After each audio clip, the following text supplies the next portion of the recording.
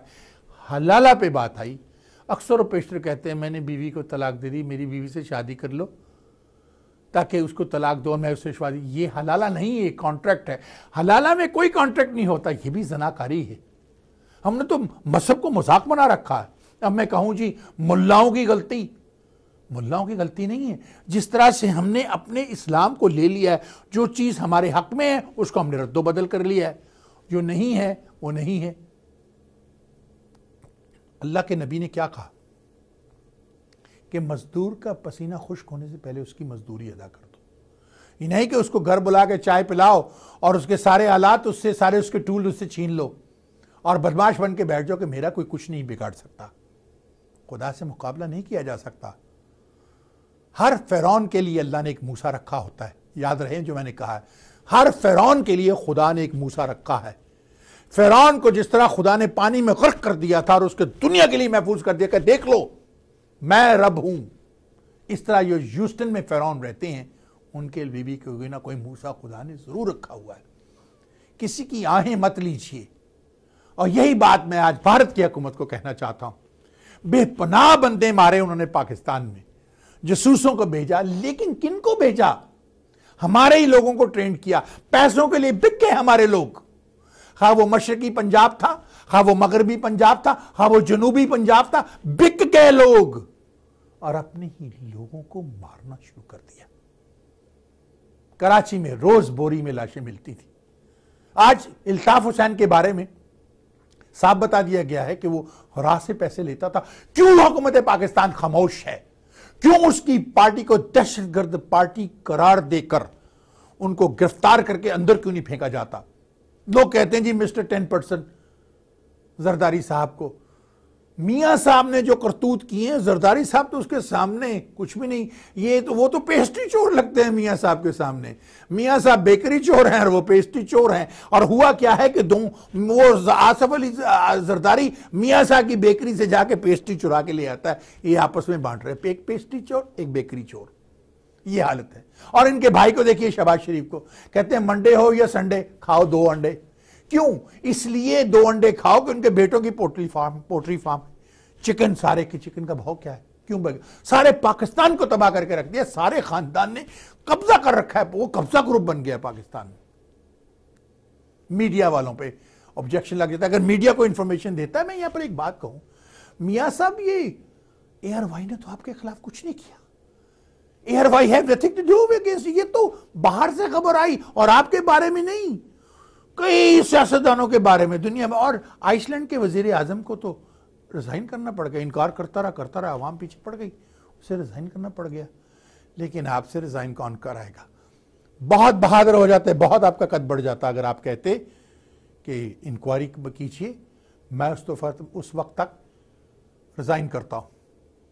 اپنی بیٹی کو پرائم منسٹر بنا دیتے، اپنے کسی اور چاہنے والے کو یہ نیچے جو آپ نے پالتو کتے پالے ہوئے ہیں، یہ جو آپ کے چھوٹے چھوٹے میڈیا والے ہیں، کسی کو بھی جو میڈیا میں جا کے الٹی سیدھی باتیں کرتے ہیں، کسی کو بھی وزیر اعظم بنا دیتے۔ آپ کا قد بہت بڑھ جاتا میاں صاحب، لیکن آپ نے وہ نہیں کیا۔ آپ تو آموں اور ساڑیوں کا تحفہ ان کو بھیجتے ہیں جو پاکستان کو ختم کرنا چاہتے ہیں۔ یہاں پر ناظرین آپ کو ایک اور بات یاد دلاؤں، پٹھان کوٹ کا واقعہ۔ ہماری انویسٹیگیشن ٹیم بھارت گئی، ان کو ایکسس نہیں دی گئی ہر جگہ پر جہاں دینی چاہیے تھی۔ کیوں؟ کہ شاید ان کو پتہ چل جاتا کہ اس کے پیچھے پورے بھارت کا ہاتھ تھا۔ کچھ نہیں ہوا پٹھان کوٹ میں، تو مر گئے۔ ہم کیسے ثابت کریں؟ اور تو اور جب ایک مسلمان آفیسر، موسٹ ریسنٹلی 4-5 دن کی پہلے کی بات ہے، جو ایک مسلمان آفیسر جو اس مقام تک پہنچ گیا کہ وہ ثابت کر سکتا تھا کہ اس کے اندر را کا ہاتھ ہے، کچھ نہیں ہوا پٹھان کوٹ میں۔ It's set up just like Bombay میں سیٹ اپ تھی، اور اس آپ کو یاد ہوگا پولیس کمشنر کو مار دیا گیا تھا۔ اسی طرح اس مسلمان کو 4-5 دن پہلے جو ہیڈ آف دی انویسٹیگیشن تھا پٹھان کوٹ کی، اس کو 22 گولیاں ماری گئیں، اس کو 22 گولیاں۔ یہ ہے بھارت کی جمہوریت۔ اب ہمارے ملک کی جمہوریت لیجیے۔ جنرل ضیاء صاحب نے بڑے غلط کام کیے ہوئے، لیکن ایک کام انہوں نے بہت اچھا کیا تھا۔ وہ کام یہ تھا کہ انہوں نے پاکستان کے تمام سرحدوں کو محفوظ کر دیا تھا، خاص طور پہ پنجاب کو۔ لیکن ہماری کرسی کی بھوکی حکمران جو کہ ڈیل بنا کے پاکستان میں آئی تھی، بے نظیر بھٹو، جس کے باپ ذوالفقار علی بھٹو نے بیچ ڈالا، مجیب ادھر تو مدرہم کو نمبر 2 مین بن کے نہیں بیٹھ سکتا تھا، اس نے پاکستان کے 2 ٹکڑے کروا دیے۔ اس کی بیٹی نے اعتزاز الحسن کے ذریعے سکھوں کی تمام انفارمیشن راجیو گاندھی کو دے دی۔ کیا دیا راجیو گاندھی نے تجھے؟ کچھ نہیں دیا راجیو گاندھی نے۔ اب میں سوال یہ کرتا ہوں آپ سے، دنیا میں بم پھٹتے ہیں، قتل ہوتے ہیں، برسل میں بھی ہوتا ہے، لندن میں بھی ہوتا ہے، پیرس میں بھی ہوتا ہے، امریکہ میں بھی ہوتے ہیں، برازیل میں بھی ہوتا ہے، دنیا جاپان میں بھی ہوتے ہیں، تو پھر کیا وجہ ہے دنیا ان ملکوں میں جانا بند تو نہیں کرتی، پاکستان میں آنا بند کیوں کر دیتی ہے؟ پاکستان کو دہشت گرد ملک کیوں کہتے ہیں؟ لندن بھی جانا بند کر دو، فرانس بھی جانا بند کر دو، وہاں تو آپ بند نہیں کرتے، وہاں آپ جاتے ہیں۔ اس کی وجوہات کیا ہے کہ ہماری حکومت بہت کمزور ہے، یہاں تک کہ اب افغانستان کی کرکٹ ٹیم نے پاکستان آنے سے انکار کر دیا، سیکیورٹی۔ ارے افغانستان نے، کل کی بات ہے، افغانستان کا ایک جاسوس پاکستان سے پکڑا گیا اسلحے کے ساتھ، جو پاکستان میں تباہی مچانا چاہتا تھا۔ یہ مسلمان ملک ہے، جبھی تو بھارت نے کہا تھا کہ ہم اب دوبارہ کوئی ایسا واقعہ ہوا تو ہم آپ سے بلوچستان چھین لیں گے۔ حیرت ہے کہ ہمارے حکمرانوں نے سن لیا، کچھ نہیں کہا۔ انہیں یہ کیوں نہیں کہا ہم تم سے دلی چھین لیں گے، ہم تم سے امرتسر چھین لیں گے، ہم تم سے پورا مشرقی پنجاب چھین لیں گے؟ اس لیے کہ ہمارے پاس حکمران نہیں۔ میاں نواز شریف کس کے لیے کام کرتے ہیں؟ کل مجھے ایک کال آئی، میں نام نہیں لینا چاہتا، ایک بہت بڑی شخصیت پاکستان سے مجھے کال کر رہی تھی۔ انہوں نے مجھے کہا کہ شیخ صاحب آپ ذرا انویسٹیگیٹ تو کریں، آپ ایک انویسٹیگیٹر ہیں، کہ کہیں میاں نواز شریف راہ کے لیے کام تو نہیں کرتا۔ سوچنے کی بات ہے کہ راہ نے سارے پیسے کاروبار تو نہیں کروا کے دیے، کیا وجہ ہے کہ یہ خاموش بیٹھا ہے؟ کیوں خاموش بیٹھا ہے؟ الطاف حسین بھی تو خاموش بیٹھا ہے، بھارت کے خلاف کچھ نہیں بولتا، وہ تو ثابت ہو گیا راہ سے پیسے لیتا ہے۔ تو کیا میاں برادران بھی، ان کے تو اپنے بیٹوں کا بھارت میں کاروبار ہے، اور تو اور شہباز شریف کی بیٹی، شہباز شریف کی بیٹی، اپنا خون، ہندوستان کے جنرل کے ایک نواسے کی بیوی، ایک ہندو کی بیوی ہے، تو شہباز شریف کیسے بولے گا اپنے داماد کے خلاف یا اپنے داماد کے ملک کے خلاف؟ سوچئے میں کیا کہنا چاہتا ہوں۔ ہمیں ان کے بارڈروں پہ جانے نہیں دیا جاتا، ہمیں ویزے نہیں دیے جاتے، بھارت منمانی کرتا ہے، امریکہ جب بھی آتا ہے الزام لگا دیتا ہے پاکستان پر۔ دیکھنا یہ ہے کہ ساری کہانی کے پیچھے جو میں آپ کو ثابت کرنا چاہ رہا ہوں کون ہے۔ جب ہمیں یوز کیا جا رہا تھا افغانستان میں، ہمیں اسلحہ بھی دیا جا رہا تھا، سب کچھ کیا جا رہا تھا، کیونکہ رشیا افغانستان میں تھا، تو مجاہدین کے ذریعے جنرل گل نے ان کو ٹرین کیا۔ اس وقت ہمیں ڈیل کرنی چاہیے تھی امریکہ کے ساتھ کہ ہمیں کشمیر لے کے دو، ہمیشہ Kashmiri got the end of the stick. کیوں؟ جب امریکہ کا مسئلہ وہاں سے ختم ہو گیا تو جارج بش صاحب نے پاکستان کو ایک دہشت گرد ملک قرار دے دیا۔ اس کے بعد کلنٹن نے کیا کارگل کی جنگ ہم نے جیت لی تھی، تو کمر توڑ دی تھی بھارت کی، میں مجاہد تھا وہاں پر، کمر توڑ دی تھی پاکستان نے، کارگل کی، بھارت کی کمر توڑ دی تھی۔ بھارت چیختا ہوا دنیا کے پاس گیا، چلاتا ہوا دنیا کے پاس گیا، اور پھر کلنٹن نے پاکستان کو فون کیا، میاں نواز شریف ڈھیر ہو گئے، چلیں آپ نے کارگل واپس کر دیا تھا، ہم وہاں سے اپنی فوجوں کو نکال لیتے، لیکن پہاڑ تو ہمارے تھے، کشمیر تو کشمیریوں کا ہے، ہم ہی سے پہاڑوں لیے تھے، ہمیں کبھی وہ پہاڑ واپس نہیں کرنے چاہیے تھے۔ بھارت کے ایک فوجی افسر نے مجھ سے پوچھا، یار تم لوگ کس مٹی کے بنے ہوئے ہو، 18,000 فٹ کی بلندی پر تم مسئلہ لے کے کیسے چڑھے؟ اور اس وقت وہ ایکٹیو آفیسر تھا آرمی کے اندر، کرنل کی پوزیشن پہ تھا، کہتا ہے جب ہم اوپر گئے تو 18,000 فٹ کی بلندی میں 30 below zero 40 below zero مسجد تھی، آپ لوگ وہاں نماز پڑھتے تھے، وضو کیسے کرتے تھے؟ میرا خیال ہے اس ہندو کو مسلمانوں کی ایمان کی طاقت کا اندازہ نہیں ہے۔ لا الہ الا اللہ محمد رسول اللہ کا ورد کرنے والے جب اس کا ورد کرتے ہیں، جب اللہ کے سامنے کھڑے ہوتے ہیں تو انہیں کوئی نہیں روک سکتا، نہ سردی نہ گرمی نہ آگ نہ کوئی چیز، کیونکہ ان کی محبت ڈائریکٹلی اللہ سے ہوتی ہے۔ اللہ تبارک تعالیٰ ان کے سامنے کھڑے ہوئے، وہ کھڑے کہ اللہ تیرے دربار میں ہم حاضر ہیں۔ میاں صاحب کو یہ سمجھ کیوں نہیں آتی؟ کیوں میاں صاحب نہیں سمجھتے کہ پاکستان شوڈ کم فرسٹ؟ آج یہ چائنا کو جو سب کچھ ہو رہا ہے، انڈیا صاف کہہ رہا ہے کہ ہم یہ ہونے نہیں دیں گے۔ یہ جو چائنا کا جو ہم کوریڈور بنا رہے ہیں، اور یہ کیوں نہیں, اور جو پائپ لائن ہمیں بنانی تھی ہم نے کیوں نہیں بنائی, ایران سے لے کر اوپر تک کیوں نہیں ہم نے بنائی؟ کیا وجوہات ہیں؟ کیا جنگلہ بس آڑ میں آ گئی؟ کیا ہوا اس میں؟ کیوں میاں صاحب یہ سب کچھ کر رہے ہیں؟ اپنے تو کاروبار میں ان کو کوئی نقصان نہیں ہوتا, پاکستان خسارے میں جا رہا ہے, آخر کیوں؟ کیا وجوہات ہیں؟ یہ ساری سوچنے والی باتیں ہیں. دیکھنا یہ ہے کہ آئی ایس آئی اگر ہندوؤں کو پکڑ سکتی ہے, انڈین سپائی کو پکڑ سکتی ہے, اور اگر آئی ایس آئی افغانستان کے سپائی کو پکڑ سکتی ہے تو پھر کسی اور طاقتور ملک کے سپائی کو کیوں نہیں پکڑتی؟ آپ میرا اشارہ سمجھ گئے ہیں, جو کہ پاکستان کو تباہ کرنا چاہتا ہے. سوچئے میں نے کیا کہا. میرے الفاظ ناظرین بہت سخت ہوتے ہیں لیکن سچ ہوتے ہیں. آپ مجھے اپنی دکھتی ہوئی آنکھوں سے دیکھتے ہو, سنتے ہوئے کانوں سے سنتے ہو, دھڑکتے ہوئے دل سے مجھے محسوس کرتے ہو. یہ چلتے ہوئے دماغ سے سوچیں کہ جو باتیں میں نے کی ہیں یا کر رہا ہوں, کیا ان میں کوئی غلط بیانی ہے؟ اگر میں سچ بول رہا ہوں جو میں بول رہا ہوں تو پھر وا ٹی وی کو سپورٹ کیجیے. مجھے آپ کی ضرورت ہے. میں ایک پاکستانی ہوں. میرے اسٹیشن سے آپ کوئی ہندوستانی گانا نہیں سنتے. میں نے 35 برس ریڈیو پروگرام کیا ہے. 35 برس میں ایک دن مجھے دکھا دیں کہ میں نے اپنے ریڈیو اسٹیشن پر کوئی بھارتی نغمہ چلایا ہو. افسوس ہے کہ آج پاکستان کے جس ٹیلی ویژن کو بھی اٹھائیں وہاں بھارتی نغمے چل رہے ہیں. کیوں؟ ہمارا اپنا کلچر نہیں, ہمارے اپنی زبان نہیں. کیا نہیں پاکستان کے پاس بہترین فنکار؟ میں آج آپ کو ایک بات بتاتا ہوں. فیصل قریشی کے ہاتھوں میں ہتھکڑی لگا دیجئے, نعمان اجاز کی زبان پہ تالا لگا دیجئے. ہمارے اور بھائی بہت سے فنکار ہیں پاکستان کے اندر, ان لوگوں کی ان کو ہتھکڑیاں لگا کے زبانوں کو سی دیجئے, وہ اپنے ایکسپریشن سے بھارت کو بیٹ کر دیں گے. بھارت مقابلہ نہیں کر سکتا پاکستان کا. اور بھارت کے پاس جتنے بھی فنکار ہیں ون وے ٹو ادر ان کا تعلق پاکستان سے, خواہ وہ دلیپ کمار تھے, خواہ وہ راج کپور تھے, خواہ وہ پرتھوی راج تھے, ششی کپور تھے, شمی کپور تھے, خواہ وہ سلیمان خان تھے, خواہ وہ ہیں اللہ ان کو زندگی دے, خواہ وہ عامر خان ہیں, خواہ وہ کیا گٹھا سا 5 فٹ کا 3 فٹ کا جو ہے آپ کا وہ بہت بڑا آج کل بنتا ہے, وہ جو میں یہاں میں وہاں, مجھے نام بھی اس کا یاد نہیں رہا, جو یہاں لپسٹک لگاتا ہے, وہ کیا اس کا تعلق پاکستان سے نہیں؟ یہ سب پاکستان سے, ان کی فیملیز پاکستان سے. شاہ رخ خان کہتے ہیں اس کو شاید, گٹھا سا جو ہے.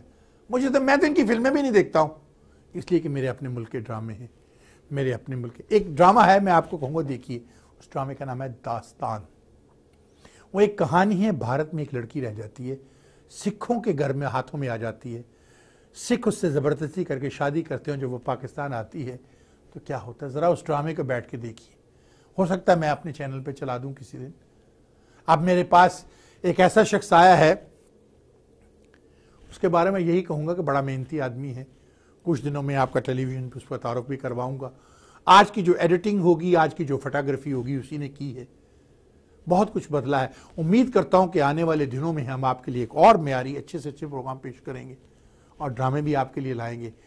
یہاں پر چلنے سے پہلے, جانے سے پہلے, کوئی وقت بہت ہو گیا ہے, میں آپ کو ایک اور بات بتاؤں. میں ایک فلم بنا رہا ہوں انگلش میں. اب ہم یہاں سے فلمیں بنائیں گے انگلش میں. ہم یہاں سے بیٹھ کے پاکستان کو ریپرزینٹ کر سکتے ہیں.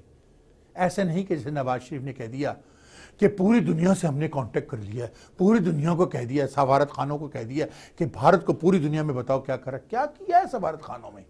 ہمارے ہیوسٹن میں کونسلیٹ ہے, میں نے تو کچھ نہیں سنا. آج میں سوائے پہ کھانا کھا رہا تھا, اپنے اسی کیمرہ مین کے ساتھ وہ کھانا کھانے گیا, اور وہاں پر وہی چنڈال چوکڑی بیٹھی ہوئی تھی جنہیں میں کہتا ہوں جنگلی کبوتر, وہ وہیں بیٹھے ہوئے تھے, وہیں پر بس وہی ہے. تصویریں کھنچوانے کے لیے وہ آ جاتے ہیں. تصویر, یہ فوٹوگرافی گروپ ہے, قبضہ گروپ جسے کہتے ہیں. لیکن اخباری نمائندے بھی بیچارے کیا کریں, اخبار والے ہیوسٹن میں, ان کو بھی پیٹ لگا ہے. انہیں تصویریں چھاپ کر 4 پیسے کمانے ہیں. It's just a photo session. جیسے وہ خاتون کے بارے میں نے بتایا, اس نے $20 دے کے جا کے DBA خریدا اور ایک آرگنائزیشن بنائی, ڈیلس میں رجسٹر کرا دیا, لے کے بیٹھ گئی, ہم مسلمانوں کو ریپرزینٹ کرتے ہیں, مسلم ڈیموکریٹ. او خدارا, 2 لوگ ہیں اس کے اندر, پورے مسلمانوں کو ریپرزینٹ کرتے ہیں. آپ نے ان کو بیوقوف سمجھا. ابھی حال ہی میں نے الیکشن لڑا, جب مجھے یہ پولنگ اسٹیشن پہ یہ کہا گیا کہ ایک مسلم دہشت گرد کو آپ کیسے ایوان میں جانے دیں گے, تو یہ ایک چیلنج تھا. ہماری کمیونٹی کیوں خاموش رہی؟ کسی کو کسی کی پرواہ نہیں اس کمیونٹی میں، میری جیب میں کتنے پیسے ہیں، میری جیب میں کتنے ہیں۔ یہ جو واقعہ پاکستان میں ہوا ہے، اگر یہ بھارت میں ہوتا تو بھارت پاکستان کی اینٹ سے اینٹ بجا دیتا، ہو سکتا حملہ بھی کر دیتا، لیکن میاں صاحب کچھ نہیں کریں گے۔ وہ جو کشکول توڑنے کی باتیں کر رہے تھے، آج ہر پاکستان کے بچے کی ایک ایک بال لاکھوں روپے میں قرض میں جا کے دب گیا اس کے اندر۔ کیوں میاں صاحب کچھ نہیں کرتے؟ کریں گے نہیں، ان کو کیا فرق پڑتا ہے؟ 5 سال حکومت کرنی ہے، اگر ملٹری نے اتار دیا تو رحیل شریف صاحب نہیں اتار رہے، اس لیے رحیل شریف صاحب جو بھی کام کر رہے ہیں ان کو بیٹھا رہنے دو، کتوں کو بیٹھا رہنے دو، ہم کتوں سے سارا کام کرواتے ہیں، ہمیں آگے آنے کی کوئی ضرورت نہیں۔ جہاں دیکھیں کب آپ نے کس ملک میں دیکھا ہے کہ فوجی حکمران سارے پریزیڈنٹوں سے ملتا ہے؟ یہ صرف پاکستان میں ہوتا ہے، اس لیے کہ ہمارے پاس آج بھی کوئی وزیر خارجہ نہیں، ہمارے پاس کوئی وزیر خارجہ ہوتا تو کچھ بولے، کوئی ہماری فورن پالیسی نہیں، اور پاکستان کے عوام خاموش بیٹھے ہیں، فوٹو سیشن کے لیے آ جاتے ہیں، یہاں پر آرگنائزیشنز ہیں اس کو قبضہ کر کے بیٹھ جاتے ہیں۔ That's it۔ ایک آرگنائزیشن تھی، اس کو کسی نے خرید لیا، 4 پیسے والوں نے، وہ اس کا قرضہ نہیں چکا سکے، اس نے خرید لیا اور اس نے اپنی میں اب اس سے اور کچھ نہیں کہوں گا کہ میرے ان لوگوں سے اچھے مراسم بھی ہیں، آپ جو میں اشارہ کر رہا ہوں آپ سمجھ گئے۔ ہم اپنے مفاد کو دیکھتے ہیں، پاکستان کے مفاد کو نہیں۔ امریکہ میں نے کہا تھا امریکہ first, made in U S سے، ہم یہ کیوں نہیں کہتے میڈ ان پاکستان؟ بہترین ٹیکسٹائل پاکستان کی، بہترین لیدر پاکستان کا ہے، لیکن ہم اٹلی کو اٹھا کے اپنا را مٹیریل دے دیتے ہیں، وہ میڈ ان اٹلی لگا کے وہ آگے بیچتے ہیں، حالانکہ وہ میڈ ان پاکستان ہوتا ہے۔ کلین پاکستان بہترین بناتا ہے، اس پہ ہم ہندوستان اور دوسرے اور تو اور آپ کو ایک بات بتاؤ، میں نے اپنی آنکھوں سے دیکھا دبئی کے اندر پاکستان کے چاولوں کو، اچھے چاولوں کو بھارت کے تھیلوں میں ڈال کے میڈ ان انڈیا بنا کے بیچا جاتا ہے۔ ہمارے تاجروں کو اس سے کوئی پرابلم نہیں، اس لیے کہ ان کو تو پیسہ چاہیے۔ کب تک ایسا چلے گا؟ اس طرح سے ملک چلاتے ہو، اور ان کے گندے چاول جو بھارت کے ہیں اس کو پاکستان کے بیگوں میں ڈال کے میڈ ان پاکستان بنا کے بیچ دیتے ہیں تاکہ پاکستان آگے ترقی نہ کر سکے۔ دنیا میں آپ ترقی کر سکتے ہیں اگر مسلمان ملکوں سے ہی بنا کے رکھیں، دوستی کر لیں، تو کیا نہیں ہو سکتا؟ امریکہ کیا ہے؟ آخر میں کہوں گا جانے کا ٹائم ہو گیا ہے۔ امریکہ کی آپ کو امریکہ کہتا ہے کہ ہم جمہوریت پسند ہے، ڈیموکریسی، جیسے وہ کہتے ہیں جی ویپنز آف میس ڈسٹرکشن جو کبھی ملے نہیں، صدام کو اڑانا تھا اڑا دیا، قذافی گولڈ کوئن پہ وہ کرنسی بنا رہا تھا اس کو اڑا دیا۔ کہاں گیا افغانستان؟ کیا جمہوریت آ گئی افغانستان میں؟ کہاں گیا عراق؟ کیا جمہوریت آ گئی عراق میں؟ نہیں آئی۔ اگر امریکہ جمہوریت، if the United States of America want democracy to come, why don't they bring democracy to the Middle East, Arab world؟ انہیں کیا ضرورت پڑی عرب ورلڈ میں ڈیموکریسی لانے کی؟ کیوں لائیں وہ جمہوریت؟ اس لیے کہ they are delivering them۔ پیسہ ان کا سارا عربوں کو یہاں پڑا، وہ کچھ کر سکتے نہیں، آتے ہیں جوا کھیل کے، بلانڈ ہیئرز بگ جو بھی ہے اس طرح کی عورتوں سے کھیل کھال کے چلے جاتے ہیں۔ ملین ان کا بادشاہ، سعودی عرب کا بادشاہ $6 ملین ایک رات میں جوئے میں ہار جاتا ہے۔ کیا اس کو درے پڑے وہاں پر؟ اگر وہاں پر کوئی اور جوا کھیلے تو اس کو درے پڑتے۔ کیا سعودی عرب میں can you say about جمہوریت؟ they'll hang you in that country۔ تو امریکہ، why the United States not getting involved in those countries؟ You want democracy to come to Pakistan, you want democracy to come there because we are a nuclear country۔ You want to control our nuclear۔ ہر روز problem ہوتی ہے، پاکستان کے nuclear weapon, Pakistan کے nuclear weapon, یہ چھین لے گا، کوئی چھین لے گا۔ مذاق ہے؟ کوئی لالو کھیت ہے پاکستان؟ کوئی بمبئی کی وہ جھپڑ پتی ہے Pakistan? Pakistan is a very strong country in the world۔ Nothing going to happen to Pakistan nuclear weapons۔ Nobody is going to control over Pakistan nuclear weapons other than the government of Pakistan۔ ہاں، یہاں میں ایک بات بھارت کو یاد دلا دوں کہ ہم نے یہ ویپن جو بنائے ہیں دیکھنے کے لیے نہیں بنائے، ضرورت پہ چلائے بھی جا سکتے ہیں۔ اس لیے اپنی پیچھے سے دھوتی بھری ہوئی ناٹ کو سنبھالو، کیونکہ جب ویپن چلے گی، جب یہ ایٹم بم پھٹے گا، اس کی ہوا سے جو دھوتی اڑے گی تو بڑا کام خراب ہوگا، بڑی ڈیمیج ہوں گے تمہیں۔ یاد رکھو میں نے کیا کہا، پاکستان کو ان کے حال پر چھوڑ دو۔ ہمیں چاہیے کہ ہم اپنے ڈیم بنائیں۔ کالا باغ ڈیم کیوں نہیں بنا؟ جواب دیجئے میاں صاحب، بنائیے، زبردستی بنائیے۔ اتنا پیسہ پاکستان میں پھینکا گیا ہے، اتنا پیسہ بھارت نے پاکستان میں پھینکا کہ ڈیم نہ بنے۔ ڈیم بننے سے بجلی آ جائے گی، بجلی آنے سے پاکستان ترقی کر جائے گا۔ رمضان آنے والا ہے، کیا کچھ کیا ہم نے اس کے لیے؟ بجلی کا بندوبست کیا. ایران سے خرید رہے ہیں ہم بجلی, اپنی کیوں نہیں بناتے؟ ناظرین, میں نے جو کہنا تھا وہ کہہ دیا. میں نے کہا نا, آپ نے اپنی دکھتی ہوئی آنکھوں سے مجھے دیکھا. یہاں پر میں ایک بات کہوں گا, یا میں نے ٹیلی ویژن چینل آخر میں یہی کہوں گا, میں کہ ٹائم بہت ہو گیا, بل اوور ہو گئے ہم. میں نے ایک بات سیاٹو میں کہی تھی, جب مجھے کسی نے کہا کہ ٹی وی چینل بنانے چلے ہو, ہے تو بہت اچھا آئیڈیا لیکن بہت مشکل ہے. تو میں نے کہا تھا میں اکیلا ہی چلا تھا جانبے منزل, مگر لوگ ساتھ آتے کہ کارواں بنتا کہ آپ میرے کارواں میں آ جائیے. اور آپ کو یاد ہوگا, ہمیشہ میں یاد دلاتا ہوں اپنی والدہ کے الفاظ, تم دیے باد مخالف سے نہ گھبرائے خواب, یہ تو چڑھتی ہے تجھے اونچا اڑانے کے لیے. سوچیے میں نے کیا کہا ہے. پاکستان کو کسی سے خطرہ نہیں, خطرہ ہے تو ہمیں اپنے آپ سے. چلتا ہوں, جانے سے پہلے ایک بات کہتا ہوں, forget about the rest. What T V is the best. اللہ حافظ. پاکستان زندہ ہو, پائندہ باد.